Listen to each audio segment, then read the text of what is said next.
افغانستان کی تاریخ کی سب سے بڑی نہر بنائی جا رہی ہے۔ اگر یہ نہر بن جاتی ہے تو افغانستان خوراک کے لیے دوسرے ملکوں پر منحصر نہیں ہوگا۔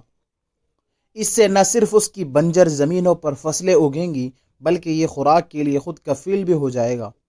یہ کتنی بڑی نہر ہے، اس کی لمبائی چوڑائی کتنی ہے اور افغان حکومت اس پر کیسے کام کر رہی ہے، وہ تمام باتیں جانیں گے اس ویڈیو میں، تو ویڈیو کو لاسٹ تک دیکھتے رہیے۔ گزشتہ 50 سال سے افغانستان کی تاریخ کی سب سے بڑی نہر بنانے پر غور کیا جا رہا تھا۔ یہ نہر دریائے آمو کے پانی کو موڑ کر افغانستان کے خشک شمالی میدانی علاقوں کو سیراب کر دے گی۔ اس نہر پر افغانستان کے پہلے صدر داؤد خان کے دور میں 1970 میں کام شروع کیا گیا تھا، لیکن یہ نہر کبھی بھی نہیں بن پائی۔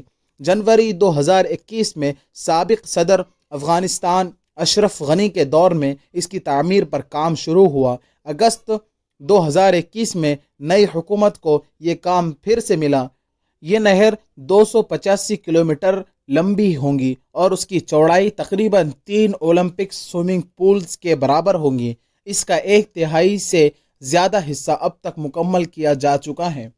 افغانستان کی سب سے بڑی نہر کے اس پروجیکٹ کے لیے $100 ملین کے قریب رقم خرچ ہو جائیں گی۔ بظاہر یہ قیمت بہت تھوڑی لگتی ہے، لیکن افغانستان کی صورتحال کو دیکھتے ہوئے یہ بہت بڑی رقم ہے۔ یہ افغانستان کے سالانہ ٹیکس کا تقریباً 50% بنتا ہے۔ اس نہر یعنی دریائے آمو کے پانی کو ان جگہوں پر پہنچانے کے لیے استعمال کیا جائے گا جہاں پر افغانستان کے خشک میدانی علاقوں میں ایک بھی پانی کا قطرہ نہیں ہے اور وہاں زمین بنجر ہو چکی ہے۔ کہا جا رہا ہے کہ اگر یہ نہر مکمل ہو گئی تو دریائے آمو کے پانی کا 50% حصہ متاثر ہو جائے گا، جس کے نتیجے میں ڈاؤن اسٹریم ملکوں کا پانی کا حصہ 15 سے 20% تک کم ہو جائے گا۔ افغان حکومت کی جانب سے اس منصوبے کو ایک گیم چینجر کے طور پر دیکھا جا رہا ہے۔ افغانستان گزشتہ 40 سال تک حالت جنگ میں رہا ہے۔ یہاں خوراک کی کمی ہے اور مسلسل تینوں موسموں کی خشک سالی نے یہاں کی آب و ہوا کو شدید متاثر کر دیا ہے۔ ایک بار جب نہر مکمل ہو جائیں گی تو افغانستان کی قابل کاشت زمین کو 1/3 تک بڑھا سکتی ہے۔ اس کا اثر اتنا زیادہ ہوگا کہ یہ ملک کو خوراک کی پیداوار میں پہلی بار خود کفیل بنا دیں گی، جس کے بعد افغانستان کو خوراک کے لیے دوسرے ممالک پر منحصر نہیں ہونا پڑے گا۔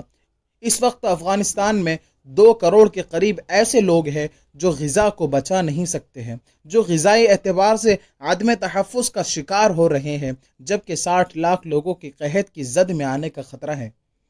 اس نہر کی اگر چوڑائی کی بات کی جائے تو وہ تقریباً 100 میٹر کے قریب ہے۔ اس کی کھدائی کے لیے 6000 مزدور اور انجینئرز دن رات کام کر رہے ہیں۔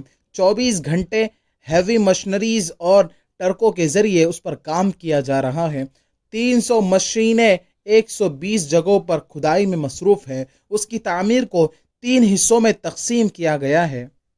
پہلے حصے میں 108 کلومیٹر کی کھدائی ہے، دوسرے حصے میں 170 کلومیٹر نہر بنائی جائیں گی، تیسرے حصے میں نہر سے واٹر ڈسٹریبیوشن کا ایک بڑا بہترین نظام سر انجام دیا جائے گا۔ اس نہر کے لیے مکمل فنڈنگ افغان حکومت کر رہی ہے اور کوئی بیرونی امداد اس پروجیکٹ میں شامل نہیں ہے۔ نہر پر آنے والے اخراجات کو کم کرنے کے لیے اس نہر میں سیمنٹ کا استعمال نہیں کیا جا رہا ہے، بلکہ کھدائی سے جو مٹی نکالی جاتی ہے وہی اطراف میں لگا کر نہر کی کھدائی کو اور زیادہ گہرا کیا جا رہا ہے۔ بتایا جا رہا ہے کہ اس عمل سے نہر کا تقریباً 22% پانی ضائع ہو جائے گا۔ اس کے علاوہ زمین کے نیچے سے کھارا پانی ابھی سے نہر کے پانی میں شامل ہونا شروع ہو گیا ہے، جس سے کاشتکاری میں مشکلات کا سامنا کرنا پڑ سکتا ہے۔ ایک اور سب سے بڑا مسئلہ مہارت اور ماہرین کی کمی کا ہے۔ اس کو شروع تو کر دیا ہے، لیکن تعمیر میں انجینئرنگ کے اصولوں کو مد نظر نہیں رکھا جا رہا ہے، جس سے اس کی پائیداری پر سوالیہ نشان اٹھنے لگ گئے ہیں۔ افغانستان کی جانب سے کوستی پاک کنال کی تعمیر کے بعد وسط ایشیا ریاستوں کے مستقبل پر سوالیہ نشان لگ چکا ہے۔ افغانستان کا دریائے ہلمند کے پانی پر پہلے ہی ایران کے ساتھ جھگڑا ہے اور اس معاملے پر دونوں ملکوں کے درمیان اکثر جھگڑے ہوتے رہتے ہیں۔ اب دریائے آمو کے معاملے پر بھی افغانستان کا وسط ایشیائی ملکوں سے جھگڑا شروع ہو سکتا ہے۔ دریائے آمو کا پانی 1987 کے ایک معاہدے کے مطابق تاجکستان، ازبکستان اور ترکمانستان میں تقسیم ہوتا ہے، جبکہ افغانستان اس معاہدے میں سرے سے شامل ہی نہیں ہے۔ اس کے علاوہ افغانستان اقوام متحدہ کے پانی کے معاہدے کا بھی حصہ نہیں ہے۔